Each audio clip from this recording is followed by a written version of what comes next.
Hello, my friends. Welcome to the Recovery Couch. This is the inaugural episode, and I am excited about that. I'm here with a good friend of mine. This guy has been just a mentor in my life through this process of starting this podcast, and he's really went the extra mile as far as providing me with input on things to do, some equipment, his time, his talents, his treasures, his resources. And I'm just so grateful, not just for what he's done for me, but just for the person that he is, Tony Miltenberger. Oh, you're kind. Yeah, welcome to the podcast. Thanks, man. I'm excited for this. And we're in your home studio. This place is popping. I love it. Yeah, man. Well, I appreciate that. Although I think you may have to rename it the Recovery Armchairs because we're not on a couch. Yeah, when we were talking yesterday, you were like, yeah, it depends on how far your cables are from the couch. And I'm like, man, I don't even want to tell them. It's not a couch. It's an honor to be here. I cannot wait to see what God does with this platform. Yeah, well, thank you very much. So for all the listeners out there, Tony is the host of two podcasts. One of his podcasts is Follow to Lead. If you haven't checked that out, please do. It's an unbelievable platform where he's discussing leadership. And why don't you tell us a little bit about Follow to Lead and how you came up with the name? Yeah, it's follow the number 2 lead, and it's all based on John 13, where Jesus washes the disciples' feet. And this idea about Jesus has this moment. If you've not read it, I highly recommend it. Jesus has this moment where he is sitting at the table with the people he's leading. He gets up from the table, he removes his outer garment, and he begins to wash the disciples' feet. And it says in the text really clearly, it says, knowing that he was from God and returning to God, so he got up. I just think that there are so many of us leaders in the world who aren't clear about our so, about our why, about our identity. And so I get to walk alongside faith-driven executives and entrepreneurs, helping them surrender control, embrace peace, and really identify what it means for them to walk with Christ. And it's my favorite thing to do in the world. I didn't expect to get so deep so early. That's been basically the journey I've been on, is the surrender piece. And for the time that we've known each other, I guess I didn't know that that's how you came to name your podcast, and that was... Well, true confession, it used to be called the Reclamation Podcast, Reclaiming Good Practices for Life and Leadership in Christ. But for those of you that are thinking about starting a podcast, let me learn from my mistakes. Don't name it something that nobody searches for. It's called search engine optimization. We're just keeping it real, right? Like search engine optimization. And I got cute and I named it something cute, pridefully cute, you might say. Yeah. And as a result, I put out a lot of episodes and nobody looked for it, which is fine, right? Like, cause I'm recording for for an audience of one, and you don't get to control who listens or who doesn't listen. But I got some help. I got educated and learned that search engine optimization is more important than a cute name. That was one of the first pieces of advice that you gave me. I think I came to you with a couple names, and I remember you telling me specifically, you're like, if you're going to do a recovery podcast, then you need to put addiction or something like that in the title of the podcast so people will. And the riches are in the niches was another thing that you said. And my next text message to you was still like 3 names that I was trying to get cute with, weren't they? Everybody does it. Here's the thing. Ego, and you know this, right? Yeah. Ego stands for edging God out. It means that we think we know something when the truth is we just want to listen to ourselves talk. And that's part of the reason why I'm a podcaster. I love to listen to myself talk. And it's all ego, and the Lord is just constantly working on it. And it's part of my recovery plan. It's part of like all of this is just constantly dying to self so that I can be fully integrated or live a life of integrity. I'd like to circle back to that towards the end of the podcast, because I want to know, after we discuss your story, how you today deal with your ego, because I love the fact that you admit that it can still creep into play. You don't get a lot of that, and especially from executives or spiritual leaders. I don't get a lot of, hey, my ego gets in the way. I get a lot of, hey, Brandon, your ego gets in the way. I can see it, right? I can see Brandon. Sure. But the mentors sometimes that are giving me that, and I'm sitting there thinking like, I'm not the only one. You're not the only one. We're doing it together. We are 100%, at least on this side of the recovery couch. It is 100%. Ego is something I got to battle with every day. Well, I love that you're honest about that. So I'm going to jot a note that we can circle back around to that. While I do, that you have a second podcast. I want to get that out there. And that podcast is, what's the name of that podcast, Tony? The Practitioners Podcast. Yeah. And it's all about applying Jesus-style disciple making to everyday life. So if you identify as a Jesus follower and you want help on how to give your faith away, that's a great podcast to kind of dive into. It really is. They're kind of 3 or 4 seasons. I think there's 4 now. Justin Gravitt and I, my co-host, we just dive into 20-minute episodes. They're real niche. They're just about Jesus-style disciple making. So I'm super thankful that we have the opportunity to do that. And it's a blessing. I love creating content for the world, and I love creating content for God. And on the good days, I'm honoring both. Amen. Well, shout out to Justin Gravitt. His dad was my baseball coach. Justin was a phenomenal pitcher at Waynesville High School. I know. He and I have been meeting together every other week for 10 years. No kidding. Yep. Justin's a good friend. Yeah. Well, I had read that somewhere, but I never really put all that together. Yep. So he taught me everything I knew about disciple making. Did he really? Yep. Mm-hmm. Justin Gravitt. He's a fierce disciple maker. Wow. Yeah. Yeah. Shout out Justin Gravitt. So, Tony, let's talk about your early life. If you could take us back to when you were growing up, what was your home life like? And how did that shape you in your early teens into your teenage years?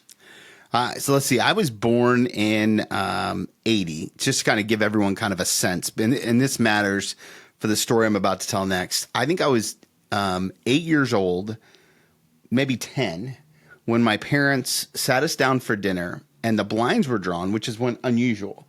Because back in that day, people just roamed up and down the neighborhood. You just kind of played in the neighborhood. You probably remember. I'm not that much older than you. And we were having steak, mashed potatoes, and green beans, classic Midwestern meal. And my parents said, Tony, we're getting a divorce. And it was kind of one of those moments that shook me a little bit. The next line was probably even more shaking, and not anybody's fault. It's not my parents' fault, but it's just the signs of the time. The next thing that they said was, the most important thing is whatever you do, don't tell the neighbors. And so it began kind of this journey of watching my parents get divorced. My mom left my dad. My dad ends up getting remarried. My mom decided to live an alternative lifestyle. So there was just a lot of really broken relationships growing up, a lot of struggle, right? And honestly, through no one's fault on purpose, there was no malice intent. I have great parents who are loving, caring humans. They were just doing the best they can with what they could. And early on, it really caused me to struggle in relationships and what that means and what it looks like. And that was a big part of my growing up. Fortunately, the local church and a group called Civil Air Patrol were my two kind of anchors. And so I was deeply rooted in the local church, the youth ministry group there at the Catholic church I grew up in. And I was deeply rooted in a JROTC program called Civil Air Patrol. And I was in high school when I made the decision that I was going to join the Army, and I was going to do that to combine the two things that I love. So I was a chaplain's assistant in the Army, and I enlisted in 1998. And you're at Chaminade Julian High School. Yeah, go Eagles, baby. Yeah, and you're struggling with relations because of the primary relationship in your life, your mother and your father, and you meet Karen. Yeah, high school sweetheart. I would like to tell you that we instantly fell in love and it was all sunshine and lollipops, but that would be a lie. We met through youth ministry, that youth group, and Karen and I would have an on again, off again relationship until I came back from a deployment in 2001. So I was in the Army Reserves, one of the things that happens sometimes is they give you an opportunity to take overseas deployments. They're called, it's like an optional deployment. So I get a call one day from a sergeant major, and I'm a young E4, which is like a nothing. Like I'm not even qualified to get coffee for people. But this sergeant major is like an E9, and that person's like running my little corner of the Army. And he says, Specialist Miltenberger, I have an opportunity to go to Kosovo. Would you like to go to Kosovo? And I was like, Sergeant Major, I'm really interested in this. I'm in a season of my life where I could really do this. Let me pray about it for 24 hours, and I'll call you back the next day. I go home. I talk to my people, my little council of the godly, the people in my life who influenced me. And I said, okay, I'm going to do it. So I called the Sergeant Major back the next day. And I said, Sergeant Major, I'm ready to go to Kosovo. And he said, I'm so happy to hear you say that, but it's already filled. We didn't wait on you to make your decision. We just filled it. And I was like, well, okay, all right. He goes, but if you want, I have a 6-month deployment to Germany that you can have if you want it. And I was like, well, if Kosovo was a hard yes, Germany was an easy yes, right? And just to give you context, right? This is 2000 when this is happening, and in 2000 the Deutschmark was 2-to-1 on the dollar. So I went over there as an E4, making 35 grand a year. I got to Europe and I was making 70. I was like, let it rain, right? It was a problem. It was a problem. All I did was drink and gamble and do Jesus stuff, which is kind of like the paradox of my life, right? Like, and so, but what happened is I went over there, and that deployment, that optional deployment, forced Karen and I to learn how to talk to each other because we couldn't touch each other. There was no physical interaction, so it was just communication. And so I knew when I came back from that deployment that I was going to marry that girl. And so I took the money that I made while I was on that deployment. I took the extra money that I made because it's a funny story, but we were getting paid per diem, which is, we don't need to get into all the details. But the Army ended up giving me an extra lump sum, like an extra $3,000 at the end of my 6 months, which at that point in time felt like all the pennies in the world. And so what happened was I take that and I went and I bought an engagement ring, and on September 9th of 2001, I asked Karen to marry me at a youth retreat with the youth group that she was volunteering at, which was our youth group that we grew up at. My siblings were there, her siblings were there, and September 10th of 2001, I turned 21 years old. And then on September 11th of 2001, we thought I was going to war. And it was wild. It was a wild ride. We ended up not getting deployed, even though we thought we were. We moved the wedding up. We moved the wedding up to quite a bit because of some deployment time. So we got married in 2003. We were going to have a long engagement either way because her parents thought we were a little too young, which we were. So how old are you at this point? I mean, at 21. I was 21 when we got engaged, and then I was 22 when we got married. Yeah, right. And so this is February 15th of 2003, and we get married. We moved up the wedding, and then September of 2004, I actually ended up getting mobilized to Kuwait and Iraq as a part of Operation Iraqi Freedom, and got to spend a whole year, expense paid vacation in the desert. And it was pretty life-changing. So I want to get into that in a little bit, the deployment. But I'm, first of all, still kind of laughing at, I was drinking, gambling, and doing Jesus stuff. That's right. Which, it was just a part of my life, right? Yeah. The Jesus stuff was a part of my life. This is the crazy part that I have realized in hindsight, is that the Lord can still produce fruit in your life even when you're consciously living in making sinful decisions. And drinking by itself, I don't think is a sin, but drunkenness is. Yeah. Right? And the scripture's pretty clear about that. Gambling by itself is not a sin, maybe. I'd have to think about that. But it's when you think about it as a way of gambling for profit, it is. But entertainment, you could kind of slice hairs there if you want. Either way, I wasn't thinking about it the right way. I was just living my best life. And so so you're a chaplain's assistant. United States Army Reserve. Yep. And you're drinking, gambling, and doing Jesus stuff. Do you come to a point of conflict where you're thinking spiritually, I know I want to live. I got this woman that I love, and we're intimate over the phone, like intimate. I intimately connect with her to my soul. I love her, and I'm a chaplain's assistant in the United States Army, doing Jesus stuff. That's my passion. I've been in the local church from the time I was a child, but what happens? Something stir up in your soul to where you started thinking like something's not right. I'm not living how I want to live. What's going on there? Can I just be honest? I would hope so. No, nothing stirred up in my soul. Okay. There was no tension. And hindsight, I would say here's why, is that I was never taught that what I was doing was outside of God's will for my life.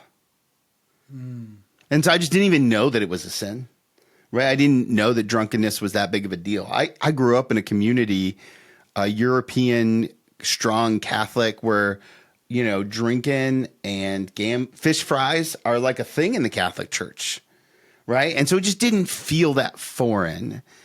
And here's the thing that I have realized about myself, and as I've walked with a lot of guys through recovery now, most of the guys don't ever realize when they're abusing substances, it doesn't feel like abuse when you're in it. I can agree with that. It just never felt like I was abusing anything. It only just felt like I had a good time. Yep. Right. And so I didn't miss any work. I was skiing on the weekends too. Like, because I was a chaplain's assistant, we would work Sundays, and then we'd get a comp day. And that comp day was Monday. Well, Monday's a great day to ski in Europe because everybody else is at work. And so we would work Sunday, we'd do all the church stuff, and then we would go play poker, usually Sunday night. Monday morning, we'd get up, we'd already have the skis rented from MWR, which is like the Parks and Rec for the Army. And then we would go skiing on Monday all day. And it was a really good time. like my cup was full. I loved it. I didn't, you don't know what you don't know. That's the thing. And there was nobody in my life who was like, hey, Tony, I don't know if this is a healthy pattern. Or what I would later realize, and not to put the cart before the horse, but what I would later realize is I didn't have a drinking problem. What I had was a coping problem. And that coping problem was why I was drinking so heavily. And so my relationship with alcohol was never such that it was like, I got to get up and have a drink. Like the disease didn't hit me that way. It was more like, I just don't want to feel this way. Identity issues. Which ironically is what you're passionate about today. Yeah. Is helping people understand. Absolutely. Their identity has zero to do with what the world tells them that they are, yep, or what their shame or their guilt from past mistakes tells them that they are, but instead what God tells you that you are. 100%. And once you begin to lean into that and you can help people see that, and I saw it in myself, and there were obviously a lot of things that happened along the way to get me there. There is no freedom like the freedom that comes with knowing who you are. Amen to that. You know how long it took me to get to the point, and there's still a battle some days of where my shame and my guilt kind of want to tell me that I'm not the beloved son of God that I am. But it's so much easier to pray the pain than it is to pray the promise. Elaborate. So like when there's pain in our life, when life is difficult, when that guilt and shame, it's so much easier to say, Lord, take this guilt and shame from me, instead of, Lord, I know that I am a new creation in Christ. The old is gone and the new is here. Like that's the difference, is that we focus on the pain a lot more than we focus on the promise. Ooh. But that promise is what God gives us in the text. And so we hold on to it. If we hold on to the promise, we'll feel the promise. But if we hold on to the pain, we'll feel the pain. Yeah. You told me that at the gym one time. I said, yeah, I pray. I'm in prayer a lot, Tony. And this is when we were like new friends. New friends. Yeah. You know me, I just come out swinging. I love it. And you said, I'm like, I pray and I still have these battles, and these battles are still going on. You said, do you pray the pain or do you pray the promises? And I'm glad you reintroduced that topic on this podcast because ever since I focused on the promises, where now, like when I feel any sort of anxiety or depression start to creep in, or shame or guilt, I start reminding myself, Lord is with me. I fear nothing. I lack nothing. Right? Yeah, he's my shepherd. Yeah. I love it. I just pray those promises, right? Like I love Matthew 6:34, right? Do not worry about tomorrow, for tomorrow has enough worry of its own. I'm like, yeah. Be anxious about nothing. Yeah. But through prayer and petition, right? Like it's good stuff. It's the good stuff. It is the good stuff. But honestly, right? It's a lifetime of obedience that gets us to believe that good stuff is good enough for me. And it's not. There's no magic switch. Like if you're listening to this or you're watching this, there's no magic switch to be like, oh, okay, I believe it's for me, right? It's a constant battle. And I've been walking with Jesus my entire life, and I've been actively discipling and being a disciple of Jesus for the last decade, and it's still an everyday decision. And so I treat it just like I do my recovery. Like, I just need to make it today. I just need to believe it today. Yep. Right? And if today feels like it's too big, then I just need to make it half day. And if this half day is too big, then I just got to make it this hour. And if this hour is too big, then maybe I'll just believe it for this 1 minute. In this 1 minute, his promises are meant for me. To everyone listening out there, if you take anything away from the conversation at this point, because I know that we all deal with some sort of struggle throughout every single day, not just every now and then. That is the one thing so far to this point of the conversation that I think is the nugget. Sometimes it's up to the minute, sometimes it's to the hour, but every single day is going to be a new challenge. Honestly, I treat the way I read scripture like that too. Like, hey, if I have time, I'm going to read the whole, whatever the plan is for the day. If I don't have time, then I'm going to read a chapter. If I don't have time for a chapter, I'm going to read a verse. If I don't have time for a verse, I'm just going to read a word. Like I just got to break it down. I'm just not smart enough to do it any other way. I got to be that simple. And I think that is what I didn't understand for the longest time, Tony, when it was coming to my relationship with God, was he just wants me to seek him. His presence. Yeah. And like I thought I had to go into these deep, long prayers. I'd hear some people pray and I'd be like, all right, I need to learn how to pray about that, prayer and petition, all that stuff, consummation, sanctification. And then I would go pray and I'd be like, dear Heavenly Father, Lord, and I'd forget it all. Right. And then I'm like, dang, dude, but the more that I really spend time allowing myself to be still and feel his presence, that's where I know, like, he just wants me to seek him. Yeah. One of the questions I ask myself regularly is, how am I practicing the presence of God? How are you?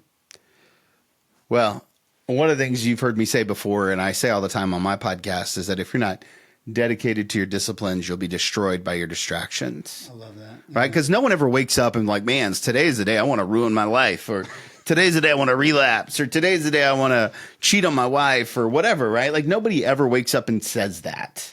Yep. But here's what we do. We stop doing the disciplines that keep us in the right places, or in other words, keep us in his presence.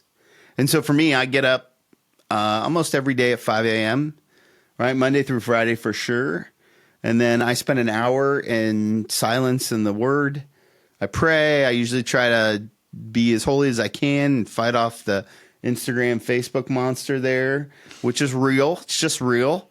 But either way, I give that first hour of my days to the Lord, right? And then I try to get to the gym most days by 6, right? And I would say I'm about 90% successful there. And then I begin to attack my day, and I read a couple of Bible plans. I've reading scripture with guys, usually the guys I'm discipling. And then every night I pray over my wife. Every night we end our day together in prayer, and I pray for her head and her heart. And then on a kind of bigger practices, I fast a couple times a year with some intentionality. I have a retreat that I do generally towards the end of the year, or the beginning of the year, where I evaluate my rule of life, which Pete Scazzaro in his book Emotionally Healthy Spirituality talks about a rule of life. But the thing about me and most people I know in recovery is we're really good at talking ourselves out of good practices. Like Are we allowed to cuss on this podcast? Yeah. It's like, that phrase, you can't bullshit a bullshitter. Yeah. I bullshit myself all the time. So you don't believe the phrase then. Right. That's right. And so I'm like, dang it. But so here's the deal, right? It's like, I have to create a rule of life in order to prevent myself from talking myself out of a good idea. So a rule of life is like, these are the practices. I have 4 values: faithful, grateful, generous, and mover. And what I do in my rule of life is I evaluate the practices that make me faithful. I evaluate the practices that make me generous. I evaluate the practices that make me grateful. I evaluate the practices that make me a mover, right? And so faithful, grateful, generous, mover, my 4 values, my core 4 is what I call them. And then underneath those are a list of practices. Those are my disciplines. And I write them out in such a way that it's either a yes or a no, right? I do strategic planning with businesses all the time. And one of the things that happens is businesses want to talk their way out of the things that they said. And eventually it just comes down to this: she's either pregnant or she's not, right? It's either a yes or no, right? One of the things that I said under faithful last year was that I wanted to call my dad and mom once a week as a way to be faithful to my parents. And I did not do that. I was terrible, right? So I go to my rule of life, and here I am evaluating my rule of life. And I'm a pastor. I'm an executive coach. I'm doing a lot of things all the time. My life is perfectly full, right? I don't like to use the word busy. It makes me feel bad. My life is perfectly full, and I'm evaluating my rule of life. And guess what? I didn't do it. And so the only thing I can say is, okay, why? Then I can say, why didn't I do it? Was it lack of desire? No, I don't think so. I mean, I think I did want to. So then it was a lack of discipline. Okay, great. Well, then I can own that, right? So now going into 2025, I got to make another decision, right? I either rewrite the rule of life so that it matches my intention, or I change my intention to match the rule of life. And so my dad has had a couple of health scares. He's had a couple strokes. And so I'm calling my dad now like 3 to 5 times a week. And my mom and I have lunch once a month. And so I decided that was okay for 2025. Right? As far as your faithful core. As far as my faithful core value around my mom and dad. Yeah. Right? Now, faithful with my wife means praying every night. And I don't miss that. Yep. Faithful, another practice is to show up at church on Sunday. Right? I don't miss that. Right? When I'm here, I'm here. I go to church. All right, I'm faithful. I'm actively a part of a worship community. Faithful, the gym is underneath the faithful tab for me. All right, my rule of life, the gym, I don't miss, right? I don't miss. I'm committed to being a part of that. I have some groups of guys that I hang out with. Those are grateful, right? I disciple guys. That's how I'm grateful. That's how I'm grateful for what God has given me. I pass it on. It's that 12th step, right? Yeah. Now that you've been transformed, you need to go share it. Go, therefore, and make disciples. Transformed by the renewing of your mind, Romans 12:2. Yeah. Yeah. This episode is sponsored by Greg Swartz at Remax Victory and Affiliates. Whether you're buying your first home, selling, or making a move, Greg brings integrity, expertise, and heart to every step of the journey. He's not just a realtor, he's a trusted guide who puts your needs first. Call Greg today at 937-477-8975 and let him help you find your next home. And don't forget to tell him the Recovery Couch sent you. So let's rewind for a second. I know I'm just yapping. No, over here. You set the stage. You told us you were going to, so right, we're cool 100%. with it. We're cool with it. 100%. So I want to go back to when you're in that deployment, Germany, and you're drinking, partying, and doing Jesus stuff, or drinking, gambling, and doing Jesus stuff. Yeah. And shortly after that, you take another deployment. I think this time to Kuwait. Yep, Kuwait. And 04 to 05, no drinking there. No drinking because of the rules? Or yeah, because of the rules. Okay. Yeah, at that point in time, I was still drinking at home, but it was, obviously the rules of engagement dictated no drinking there. So 04 to 05, no drinking. And it was a really hard deployment. Talk to us about it. Why was it hard? Yeah. I mean, I've never deployed. Just the operational tempo of a deployment is high, right? So it's basically you're busy all the time, and it's crazy, and it's hectic, and you see a lot of things. We did ministry over there. It was a lot of intense ministry. Now here's the thing, because I know that I'm an addict, intensity is it's like another drug for me. I love intense things. I love hard things that are like, when it's so all encompassing that it takes my attention, it's just such a crazy gift for my little ADD brain, right? And so I was in the zone over there. I was killing it. I was working out twice a day. We saw 150,000 soldiers pass through our base, because we were in what's called the A-pod, which is like a revolving door. In order to get to Iraq, you had to go through our posts. In order to leave Iraq, you had to go through our posts. Well, that led to just a lot of church stuff, a lot of ministry, a lot of being a quote unquote hero for people. Yeah.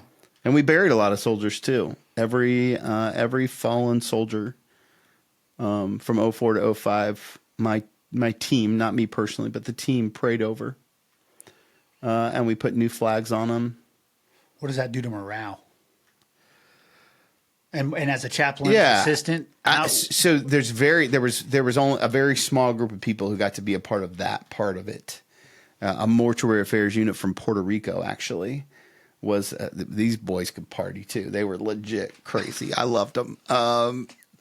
They were just nuts, but they were good people, man, and they were doing the Lord's work. And so my little unit over there was tight though. We were like a family. I'm still dear friends with a couple of those people, and my chaplain was a full gospel chaplain. Is this the guy you did the podcast with? Chaplain Herring. Yeah. Yep. Mm-hmm. Bishop Herring. He was full gospel chaplain. Now, I grew up liturgical, which means that it was like sit, stand, kneel, repeat. Chaplain Herring is a full gospel chaplain, which means people are clapping and yelling and singing and praising. And it was like 6 p.m. on Sunday night is when they had service. And I was like, sir, why do they give us such a horrible time on Sunday? And he was like, oh, son, it's because we don't know when we're going to end. We just start and go until I'm like, oh, Lord Jesus. And you're his assistant. I'm his assistant. So I'm in it. I'm in it thick, right? I was like, but I grew up in a church that if it went over an hour, that counted for the next week, right? Like it was like one of those things I just didn't know. But the Lord was so kind to me in that time, because he opened my eyes and ears to a new way to see and worship him, and what it meant to give a hand praise, and what it meant to be joyful in worship in an expressive, demonstrative way. And so that year was really hard. It was really good. And I came back after 8 months.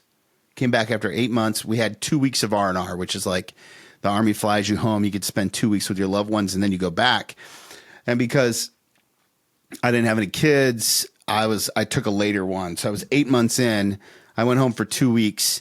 And let me just tell you that I was nothing but twisted steel and sex appeal at that point in my life. I was working out so much and eating healthy, and there was like the DFAC. And so I was like 180. You could see abs on my body. Like it was like nothing like I am today. But it was amazing. And so I came home, and we had money in our wallet, and I looked good and she looked good, and we were ready to gizzo. And so it was a great 2 weeks. And then I get back over to my deployment, and I get an email from my wife. Shh, call me right away.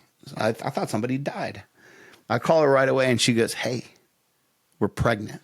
If you don't love this type of honesty, something's wrong with you, first of all. I love it, bro. So this is big news. Big news. I got 4 months left in this deployment, and we just found out, at this point, by the time we find out she's pregnant, it's 3 months left in the deployment.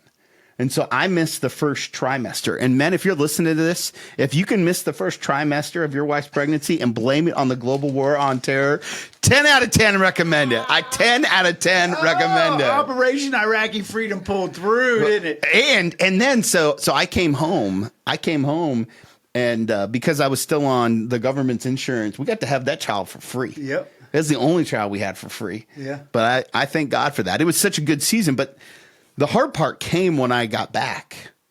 Do you remember what I said my issue was growing up? It was all about that identity stuff. Yeah. Well, I had done so much good work in my deployment that when I came home, I didn't know what to do. And there was a day I'll never forget. My very pregnant wife at the time was kind of waddling through the living room. And she knows that I say that, waddle. She earned it. And she said to me, I was sitting on the couch and I was watching the Reds game or something. And it was probably Christmas time. I don't even know when it was. She said, I need you to take out the trash. And the way she said it just didn't hit me right. And I was like, trash? You want me to take out the trash? Do you know what I've done? Do you know what I've seen? A full-blown, like a vomit, emotional vomit all over my wife. Well, pro tip, don't yell at your 9-month pregnant wife. Pro tip, marriage tip from Pastor Tony. Yeah. So she immediately begins to cry. She goes into our bedroom. She sits on the edge of the bed. And I kneel down in front of her and I put my head on her very pregnant belly. And the back of her tears washed the back of my head. And I looked up at her and I said, I think I have to go back to the war. Because it's the only thing that makes sense. And we're all crying now. There's snot everywhere. It's terrible. And she grabs me by the cheeks like this. And she says, you're going to stay here and we're going to figure this out. And that's what I began to do. I began to wrestle with some of my demons. I began to unpack what God was calling me to and what that meant. And eventually in 2006, my son Connor would be born. And I'll never forget holding him for the first time and thinking that if I wasn't sure of what I was going to live for, I knew what that would be now. Wow, bro. Thanks for sharing that part of your soul. It takes an unbelievably special woman to have the courage to grab a man by his cheeks like that. And yeah, for sure. To his face. Hey, we're going to figure this out. I could feel the love as you told me that. The crazy part is at this point though, I'm still drinking pretty heavily. So let's get into that, Tony. So there's a whole recovery piece in your story, right? Yeah, and it's important to hear the part about the identity and the deployment, because it all eventually ties in. I just didn't know what I wanted to be or who I could be when I grew up. Right. And we joke all the time. My wife and I have been married now for 22 years. She's had one job. I've probably had 22. Right. And so I just really struggled with my calling and my identity and what does it look like and what's it mean and how does it work and how do I do this well and how do I not, and all of these different things. So eventually what happens is I end up getting involved in the local church. And in the local community in Dayton, Ohio? Yeah, in Dayton, Ohio. This wonderful church up north, mega church, 2,500 people there. Like it was, and I'll tell you that the church is the closest thing that I had ever found to the Army. Right. And so, because. Elaborate on that. Yeah. Well, I mean, think about the warrior ethos, or what the Army uses to help motivate and remind soldiers of the importance. And I'll always place the mission first. I'll never accept defeat. I'll never quit. I'll never leave a fallen comrade. I love it. I could put that on a men's ministry breakfast shirt and everybody would buy it. I love it. Everybody would buy it. Yeah. Yeah. But here's the thing. When you use your calling as a way to hide or to become your identity, then what you've done is you've made that calling an idol. So is that what you're saying you did? Yeah, that's exactly what happened. And I was serving in the church, and I was righteously serving in the church, and I was doing all of these things. And then I'm a pastor now. Like I've started that process of what that looks like. And I eventually, what happens is they have a recovery community at this church, and the leaders of this recovery community say, "Hey, Tony, we see that you still drink. We see that on Facebook. we think that while you're leading us as our recovery pastor, you shouldn't drink. And Brandon, I'll tell you that one of the things that happened here is I got a little angry. I don't know if anyone listening here has ever been angry at their recovery process before. Amen. And I was like, I don't need to stop drinking. I don't have a problem drinking. What the hell, right? Like, but you know what? Fine. If they want me to quit, I'll quit. And so September 9th of 2014, I took my last drink. And I've been September sober 9th, since 2014. 2014. So I was in the Czech Republic with my wife on a European anniversary trip. Yeah. Right? I was like, this is a great, I called my shot. This is a great place to stop drinking. I'll stop drinking here. Right? 13 years to the day after you asked your wife to marry her. Yep. So your recovery day is the same as your engagement day. Yeah, 100%. Wow. 100%, right? And so that way I wouldn't forget it. Yeah. So I stopped drinking, and then I come back. I come back from that trip with my wife, and that's when all the problems happened. Because I lost the coping mechanism. I lost the thing that I was using to numb the feelings that I had about whether or not I was worth it, about whether or not I was really valuable, about whether or not I really mattered. And this is what happened. I began to try all of these other different things. Such as? I tried to go to the gym quite a bit more during that season initially, and that didn't last very long because I'm a pansy. I don't know. Sugar, right? Like I was eating all the sugar. And then eventually in 2014, there was a single coworker at my work she was a very nice young lady. And we had an emotional affair. You know, and emotional affair, if you're not familiar with it, it's an affair that doesn't lead to physical affection, but her and I began texting each other all the time. And again, nobody ever wakes up and is like, man, today's the day I want to ruin my marriage. But you start telling this girl like how you feel and how frustrated you are with your wife. And next thing you know, like she's the first person I text in the morning and the last person I text before I go to bed. And I was in quicksand. And the harder I struggled to get out of it, the deeper we fell in. I even deleted her out of my phone, but I had already memorized her number. That's how bad it was.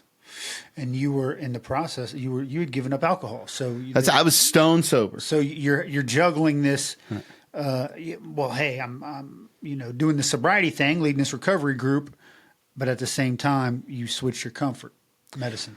Well, I was a dry drunk. Is the only way to describe it now. Right. Now I would use that language. I wouldn't have known it at the time, but today I would call it dry drunk. I wasn't working a program. I wasn't dealing with my own demons. I wasn't doing any of those things that actually keep us sober. And by sober, I mean healthy. Yeah. Right? Like it's not sobriety. I learn now is a lot more than just not drinking. It's about being healthy. It's about living a life of integrity. It's about those things. And so, this is crazy how God and the enemy works, right? I end up, over the course of my journey, I end up writing a marriage book with my mentor. And the marriage book came out in 2014. I began to have this emotional affair in 2014. I got to preach for the very first time at that mega church on the big platform, 5 services on a Sunday. And I'll tell you that I killed that sermon. It was a good sermon. It was good. It was good. It was good. And then the week after that, I know that I'm living in sin with this woman. And we were kind of at this place where we couldn't figure out how to get out of it.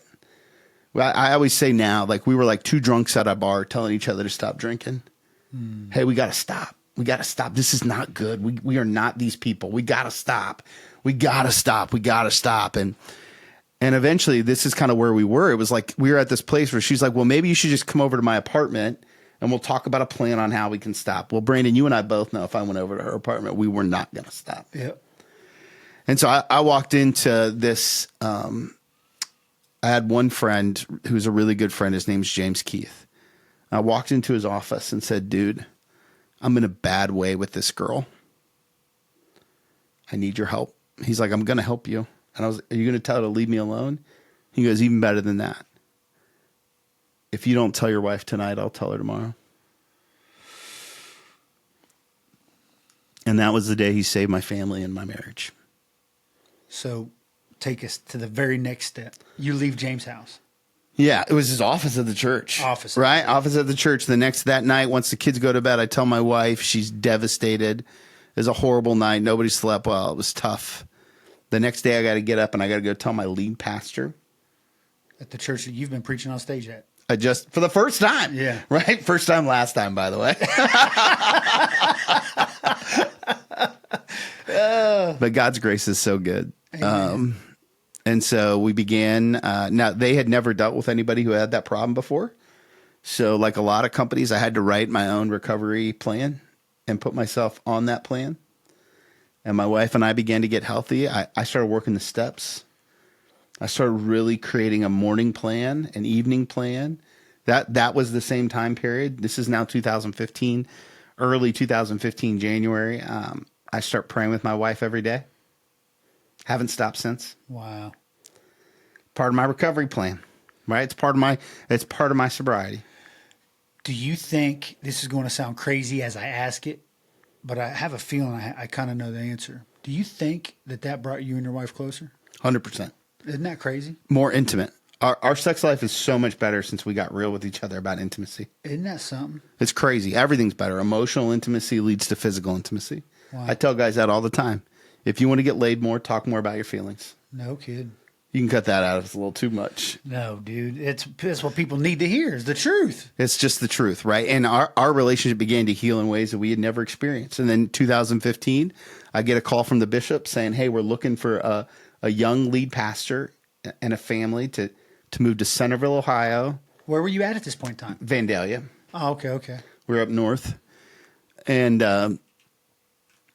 we're looking for a young lead pastor to come to Centerville with his family. And it was it was providential, right? Like God's grace in the midst of all of that. And we come down to Centerville, and my wife and I have a whole new set of rules about our relationship and about how we interact. And we set up keywords and boundaries and all these different things. And it was amazing. God was so good in all of it. And we come to Centerville, and it was a wild ride. And I would not be here today if that had not happened.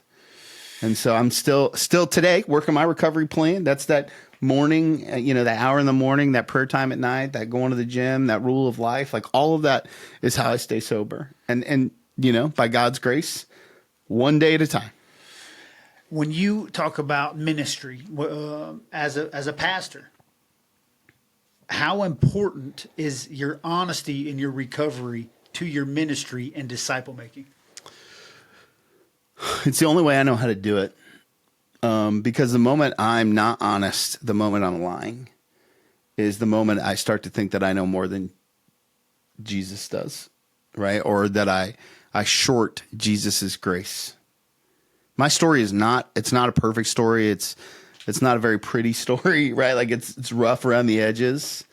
But the reality is it's my story, and God redeemed it. And so I'm not ashamed of my sins, because I've repented for my sins. I've been forgiven by my wife and my God. And so if church people have a problem with that, and certainly there has been more than one circumstance where that was true, that just goes on the list of not my problem. When you hear people talk about other folks who are comfortable in their own skin and being attracted to people who are comfortable in their own skin, how much do you give credit to honesty and vulnerability to allowing you to be comfortable in your own skin? Yeah, I think it's a ton, right? Like, I think honesty and vulnerability, secrets only have power of us when we keep them in the dark. When we bring secrets to the light, they lose authority. Because the light is where the authority lives, because he is the light. There's no fear in truth. There's no truth in fear. That's right. And so I just put it all out there, right? Like I did those things. Like there's no, I don't know what you want me to say, right? Like I tell people that all the time. It's like, hey, listen, I don't have any friends that are women that I hang out with by myself. I just can't be trusted in those scenarios. And every once in a while I'll think I probably could, right? Like I could probably have a beer and be okay. But why risk it? Right. Like it's just not worth it. It's not. There's so much to lose at this point, right? I just don't ever want to have to go through that much pain and turmoil again. And at my core, I am still a wretched sinner who's got addictive personality tendencies. And now I've done the work, right? Like I've been doing this now for 10 years. I've had a counselor for 10 years. I can see the addiction in my family go all the way back. My mom drank, to cope.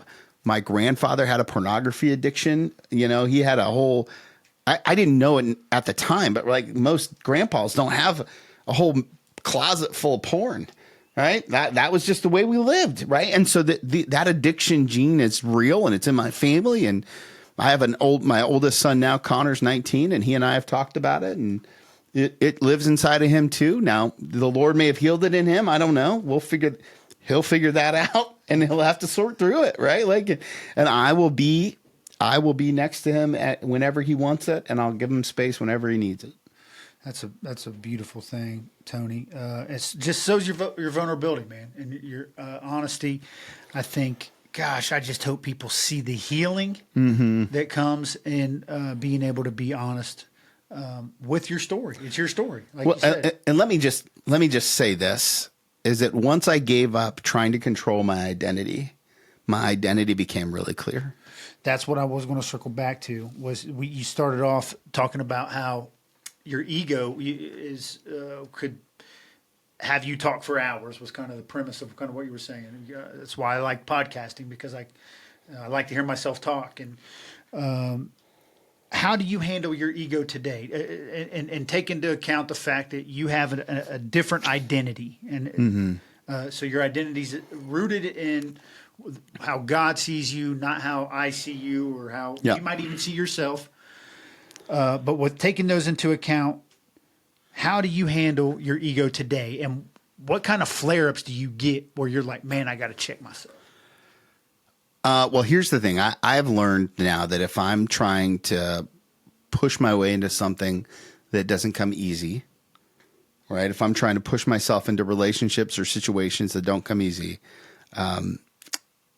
I know that that's my ego.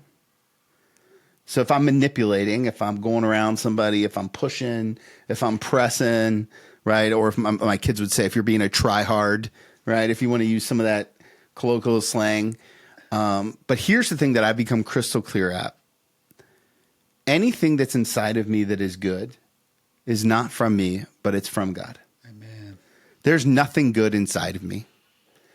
What Paul writes when he says, we are all sinners, of which I'm chief amongst you. That resonates. Heck yeah. I love Paul, by the way. One of my favorites. I think he was an addict.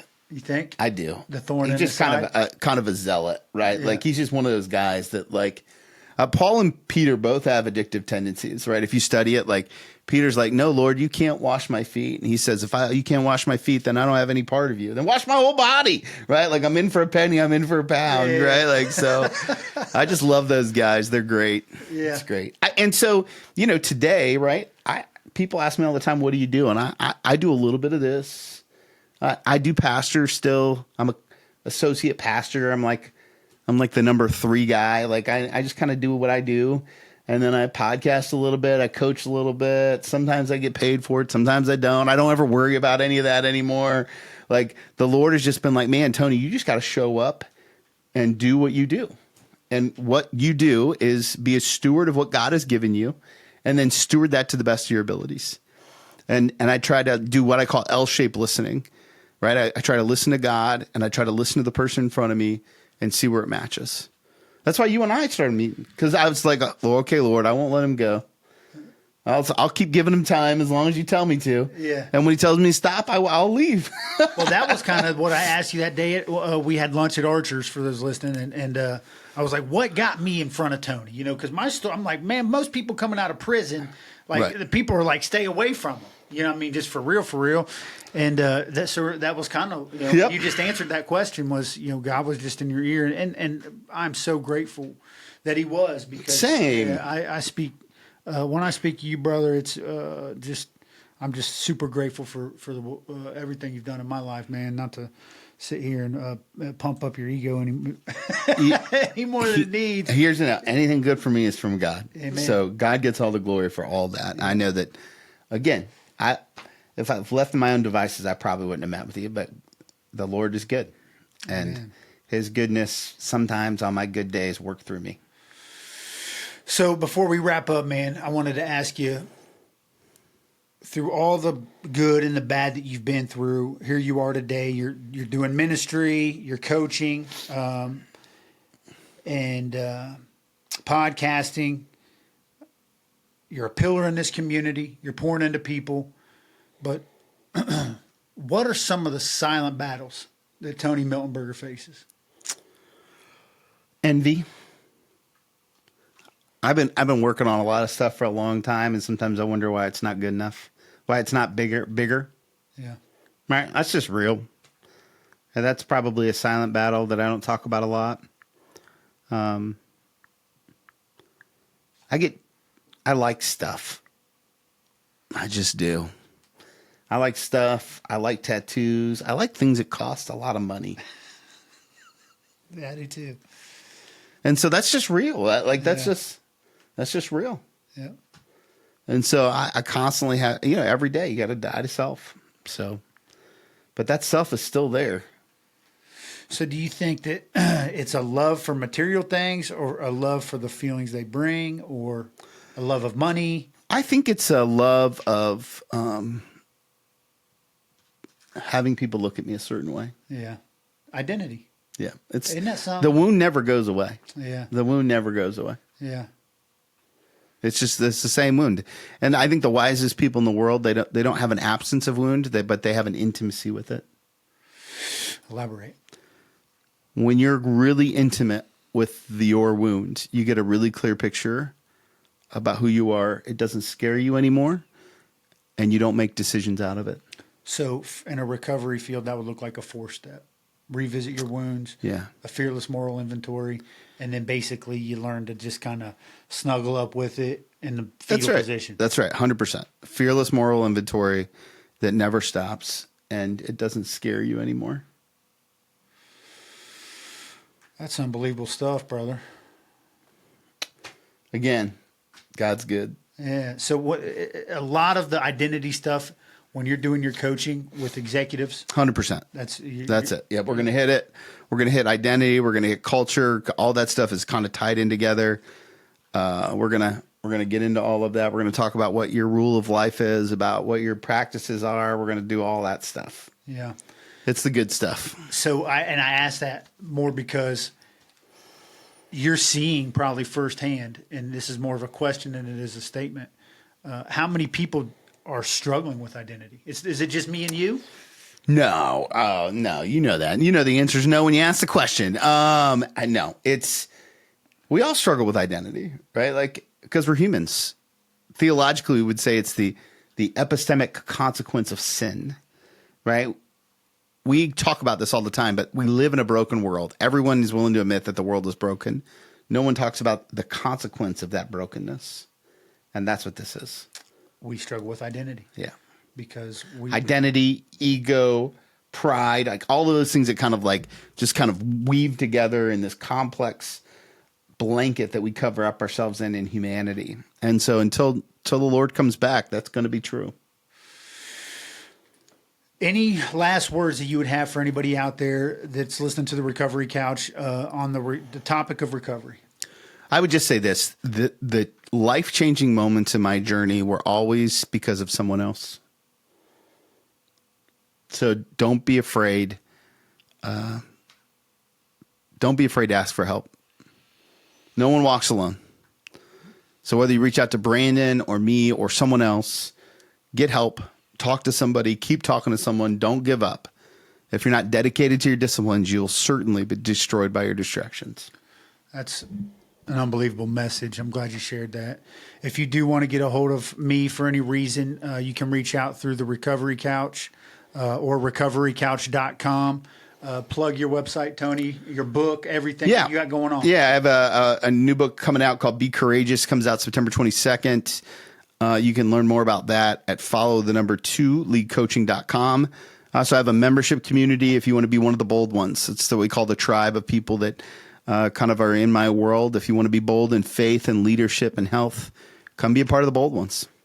He's doing unbelievable stuff. He's a fantastic listen on his podcast. He's a fantastic listen on this podcast, but he's even more of a fantastic person to know.